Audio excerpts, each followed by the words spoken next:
mustaqim dan ingin bernilai istiqomah selama kita masih tidak bisa lepas daripada maksiat, tarkul ma'asi.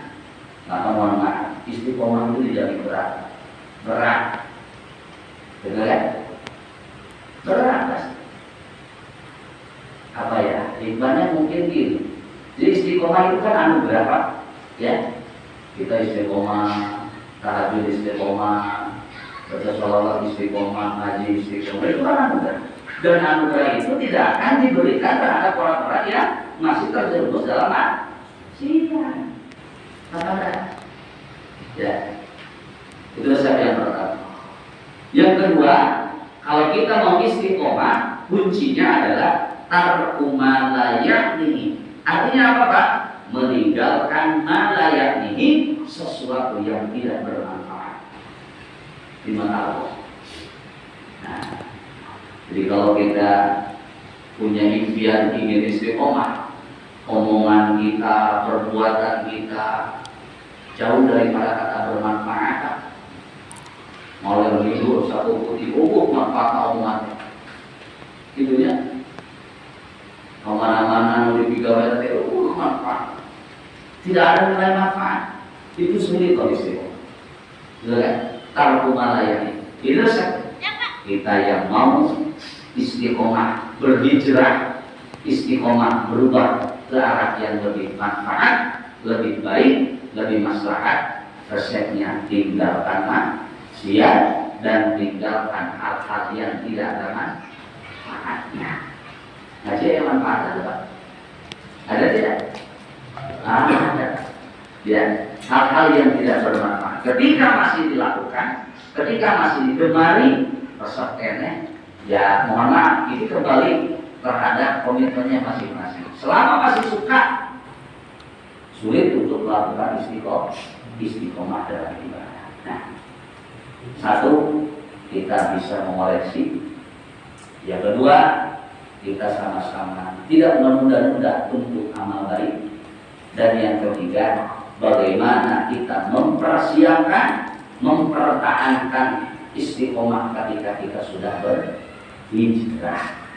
Allah janjikan, wa ma yu'ajjil fi sabilillah yajid fil ardi muraqaman katsiran wa sa'a. Wahai hambaku, kata Allah, wa ma yu'ajjil fi sabilillah, kau yang mau berhijrah di jalan Allah, engkau yang mau berhijrah berubah ke arah yang lebih baik, fisabilillah yajib fil ardi, yajib akan aku tambahkan fil ardi, kehidupanmu di dunia, muraqaban katsiran wa sa'a. Allah kasih kelapangan, Allah kasih keluasan, asal engkau benar-benar hijrahnya itu berubahnya karena Allah Subhanahu wa ta'ala, semata-mata karena Allah.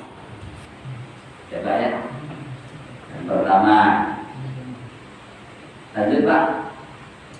Lanjut. Masih ada kopinya?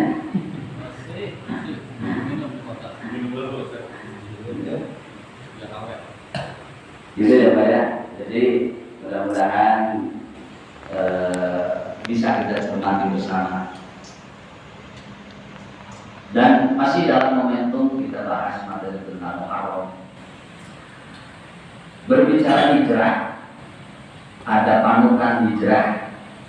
Tiada lagi orang yang sangat sukses dalam berhijrah itu adalah baginda Nabi besar Muhammad Sallallahu Alaihi Wasallam, yang sampai dengan hebatnya peristiwa hijrah Nabi itu dijadikan nama akhlak, disebut akhlak hijrah. Nah ini mungkin lebih ke area umum ya, hal umum, bahwa Nabi itu hijrah dari Mekah ke Madinah. Itu dahsyat sekali. Selepas Nabi berhijrah dengan membawa sahabat yang bernamakan Muhajirin dan orang-orang yang ada di Madinah yang disebut dengan sahabat Ansor. Muhajirin orang yang berhijrah, Ansor itu lebih ke penolong Pak. Muhajirin itu pendatang, Ansor itu pribumi lah, gitu kan? Nah, Madinah itu luar biasa. Yang tadinya namanya Yastrib dari Madinah memiliki istilah dengan keistimewaan kota Madinah, negara Madinah disebut negeri yang madani, city of society. Peradaban Islam itu berkembang di situ, meluas sampai kemana pun. Padahal kalau hitungan waktu Nabi berdakwah, Pak, Nabi itu di Madinah cuma 10 tahun, lebih banyak 13 tahun di Mekah. Nah, apa sih hal yang bisa kita jadikan panutan? Apa resep Nabi besar Muhammad SAW membangun Madinah itu menjadi suatu lingkungan, suatu kota, suatu tempat yang sangat hebat, gitu ya Pak.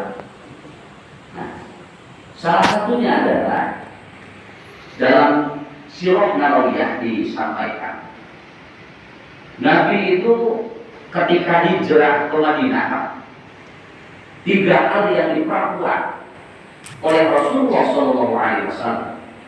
Yang pertama adalah pilarnya masjid.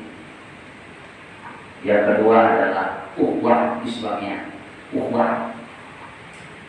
Yang ketiga adalah undang-undang aturan atau piagam Madinah. Gitu kan? Yang pertama masjid. Nabi itu ditawari dengan banyak hal oleh penduduk Madinah, Pak. Sahabat-sahabat, ya Rasul, kamu pengen apa? Unta saya lebih daripada 1. Kalau kamu mau silakan. Rumah saya lebih daripada 1. Kalau mau ambil silakan. Apapun ditawarkan, tapi Nabi menolak. Apa yang disampaikan oleh Nabi? Kalau kamu menyayangi, menyambut dengan baik, saya tidak butuh hartamu, tidak butuh tungganganmu, tidak butuh tanahmu. Yang saya butuhkan adalah masjid.